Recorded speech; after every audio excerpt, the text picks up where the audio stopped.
অম্বুবাচী মেলা।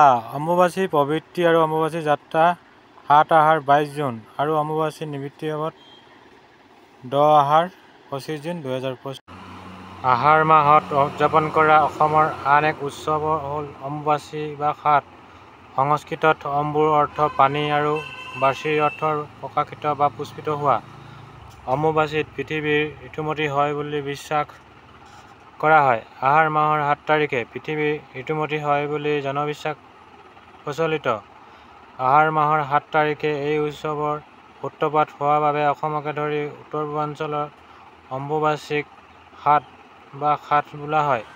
অম্বুবাচীৰ সময়ত ৩ দিন পৃথিৱী অশুচি হৈ থাকে বুলি বিশ্বাস কৰা হয় আৰু এই সময়ছোৱাত হাল কোৰ নোবোৱাৰ পৰা আৰম্ভ কৰি বহুবোৰ আচাৰ-অনুষ্ঠান পালন কৰা হয়।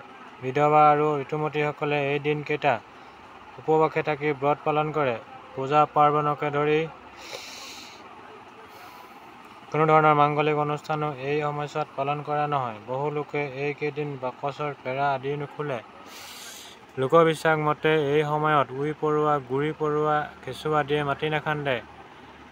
প্ৰায় ৩ দিনৰ অন্তত ঋতুমতী নাৰী শুচি হোৱাৰ দৰে কাপোৰ-কানি আদি ধুই পখালি পৰিষ্কাৰ কৰা হয়। ৩ দিন ধৰি কামাখ্যা মন্দিৰৰ দুৱাৰ দৰ্শনাৰ্থীৰ বাবে বন্ধ থাকে। অম্বুবাচী উপলক্ষে ইয়াত বৰ ডাঙৰ মেলা হয়।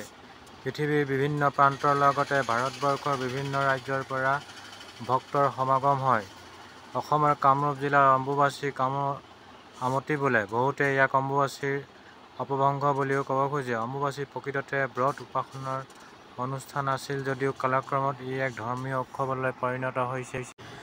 জনবিশ্বাস মতে দক্ষ যজ্ঞত পতি-নিন্দা সহিব নোৱাৰি দেহ ত্যাগ কৰা সতীৰ মৃতদেহ শিৱই কান্ধত লৈ অহাৰ পাছত বিষ্ণুৰ চক্ৰৰে খণ্ডিত সতীৰ দেহ যোনি অংশ ইয়াতে পৰিছিল। হিন্দুৰ ৫১ শক্তিপীঠৰ অন্যতম এই মন্দিৰ। মূল মন্দিৰটো দৈত্যৰাজ নৰকাসুৰে নিৰ্মাণ কৰিছিল বুলি জনা যায়। পাছত ১৫৬৪ চনত কালাপাহাৰৰ হাতত ১৫৬৫ চনত কোচ ৰজা নৰনাৰায়ণে এই মন্দিৰ পুনৰ নিৰ্মাণ কৰে। কামাখ্যা মন্দিৰ কাৰুকাৰ্যময় পুৰাতাত্ত্বিক সম্পদে ভৰা। কামাখ্যা দৰ্শন, স্পৰ্শ আৰু চৰণামৃত পানৰ ফলত মোক্ষ লাভ হোৱাৰ লগতে দেৱ ঋণ, পিতৃ ঋণ, মাতৃ ঋণৰ পৰা মুক্তি পোৱা যায় বুলি জনবিশ্বাসত প্ৰচলিত। মূল কামাখ্যাত কোনো দেৱীৰ মূৰ্তি নাই। যোনিৰ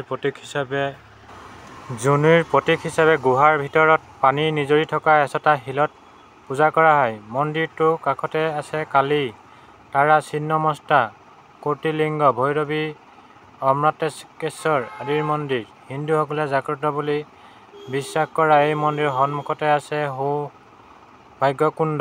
কামাখ্যা মন্দিৰৰ নাতিদূৰত আছে ভুৱনেশ্বৰী মন্দিৰ। যোগীসকলৰ তত্ত্ববিদ্যা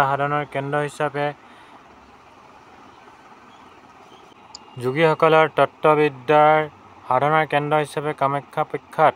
কামাখ্যা অম্বুবাচী মেলাৰ বিশেষ খ্যাতি আছে। পৃথিৱীৰ বিভিন্ন প্ৰান্তৰ পৰা ভক্তৰ সমাগম হয় এই অম্বুবাচী মেলাতেই। ধন্যবাদ।